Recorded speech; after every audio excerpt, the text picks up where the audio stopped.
Today, I've been allocated vehicle PA55 Bud. That is the correct vehicle.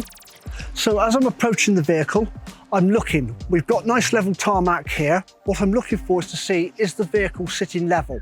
If the vehicle wasn't sitting level, I would automatically suspect one of three most likely things. It's got a flat tyre somewhere, or it's got a suspension problem such as a broken spring or a burst airbag, or that the vehicle has not been evenly loaded. If I walk a little bit nearer, I can also have a look underneath, and I'm looking for any signs of leakage, such as oil, coolant and water. Get in the vehicle, first thing I check is the parking brake is on.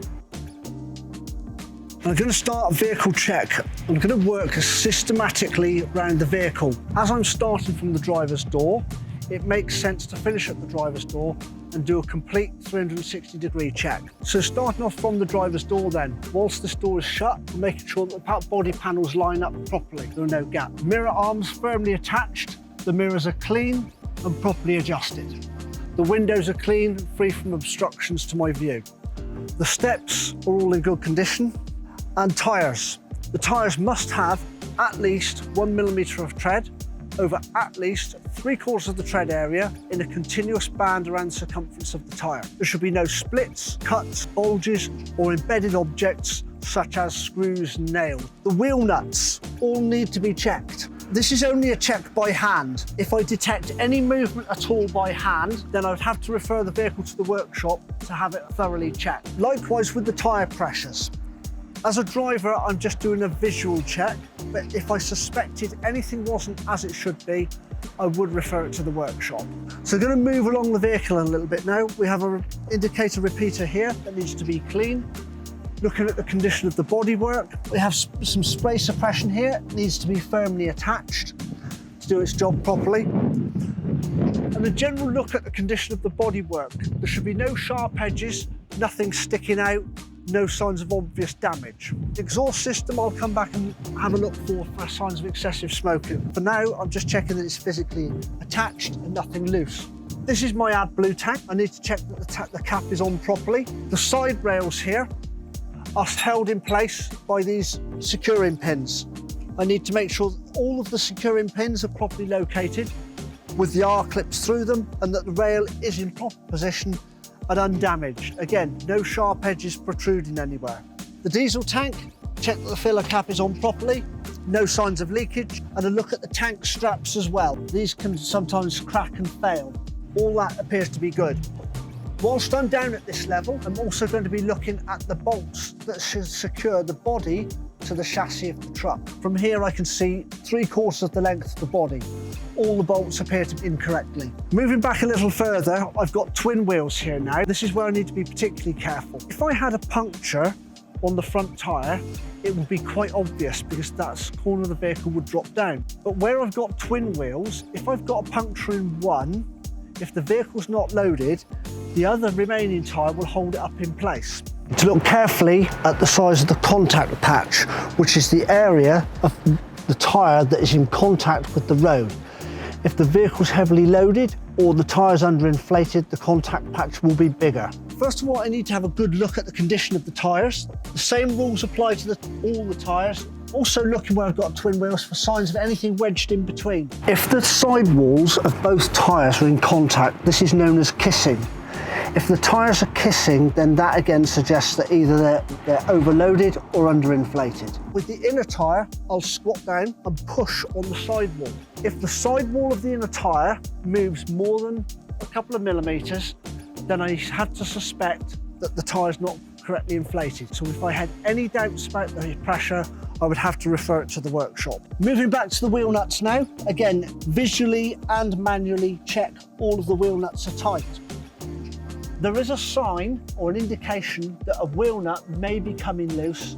An early warning sign would be little lines of rusty coloured water coming away from the wheel nut. That's caused by if the wheel nut is slightly loose, water can get behind. Then when you drive off up the road, it flings the rusty coloured water back out and you leave these little telltale rust lines Again, if I saw that, it doesn't mean the wheel is loose, but it means it needs referring to the workshop for closer investigation. Moving back a little, again, we have some more spray suppression here, and looking at the airbags on the rear axle. These are rubber, they can blow out, the same as a tyre. They all look to be in good condition. We'll also have a look in the back there, check the condition of the load, check that it's properly secured, check that the vehicle is loaded with what we're supposed to be loaded with. When shutting the door, look up at the top hook and make sure the top hook and bottom hook are both engaged fully. Remember to look up, easily forgotten. There are 2 outline marker lights there that need to be checked. And this reflective tape. You'll notice that on the sides of the vehicle, it is white, but on the rear of the vehicle, it is red. The number plate is clean, properly displayed. Moving back down the left side, again, a general look at the condition of the bodywork first. So look for signs of any rivets coming undone or separation of the lower section from the upper section of the body. And we'll check the chassis bolts this side as well. All good, all in place, all appear to be tight. Repeating some of the checks we've done from the other side now. So the spray suppression needs to be in place, mudguard firmly affixed. No holes worn in the mudguard either. Checking the wheel nuts by hand and visually, looking for the telltale rust lines and anything that might suggest that one of those wheel nuts is loose. Look at the condition of the tyres. All meet the requirements that we talked about earlier. So again, check the pressure. Push on the sidewall as well. Side marker light, again, needs to be clean. We'll check for function in a moment. Side rails in position, undamaged, unbent, with all the pins in position and the R-clips locking them into place. Also well worth having a good look at the top front left corner of the vehicle. This part of the vehicle is the part that's most prone to tree damage. This here is the cab tilt pump for when there are repairs to be made to the or work on the engine, repairs or maintenance. On this particular vehicle, this little lever here should be pointing to the 11 o'clock position. There would also be a red warning comes on the dash if the cab wasn't locked in the down position. Another side marker to check the condition of, check that it's firmly attached and clean. The tyre, again, 1 millimetre, at least 1 millimetre, over at least 3/4 of the tread area in a continuous band. Visual and physical check of the wheel nuts too. Making sure the door panels line up and the door is shut properly. The mirrors are clean, firmly attached, they're not loose, and all properly adjusted. And the windows are clean, free from obstructions, no stickers, no mascots obscuring my view. Moving around the front, I'll check this mirror. This is known as the Cyclops mirror. Again, needs to be properly adjusted, clean, and I'll check the windscreen wiper blades. I'll fold one of the windscreen wipers out and I'll run my fingers along the edge of the blade. 1, I'm feeling for any splits and cracks in there. 2, by doing this, I'm also scraping any slime and gunge off the wipers as well, which also helps to keep them cleaner. The windscreen needs to be clean and free of obstructions, anything interfering with my field of view.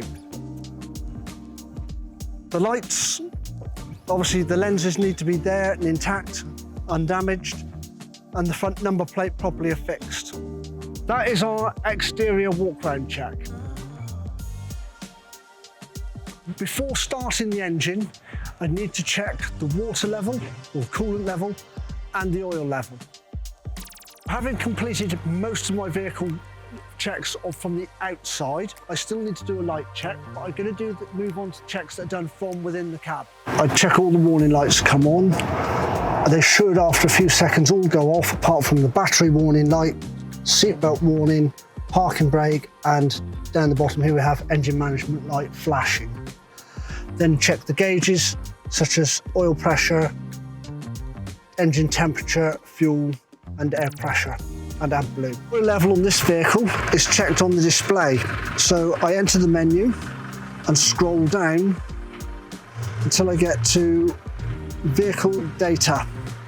Select vehicle data, up comes the option of engine oil, select again, and it's come up, my engine oil level is at maximum. At the moment, my air pressure is low, but when I start the engine, we should see the air pressure starts to build.